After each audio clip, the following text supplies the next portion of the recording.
నమస్తే welcome to ప్రజా ప్రతినిధి న్యూస్. ఉధృతంగా ప్రవహిస్తున్న వాగులను పరిశీలించిన డిపిఓ చిన్నకోడూరు మండల పరిధి రామునిపట్ల గ్రామంలో గోనెపల్లి గ్రామాల మధ్య ఉన్న వాగు ఉధృతంగా ప్రవహిస్తున్న వాగు పరిశీలించారు. డిపిఓ దేవికి వాగుకు ఇరువైపులా కంచె వేయడం జరిగిందన్నారు.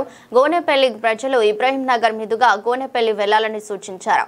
అనంతరం మండల పరిధిలోని ఆయా గ్రామాల మధ్య ఉన్న వాగులను ఉధృతంగా ప్రవహిస్తున్న వాటిని పరిశీలించారు. కార్యక్రమంలో ఎంఆర్ఓ ఎండి సలీం, ఎస్ఐ ఎండి సైఫ్ అలీ, ఎంపీడీఓ పంచాయతీ కార్యదర్శి తదితరులు పాల్గొన్నారు.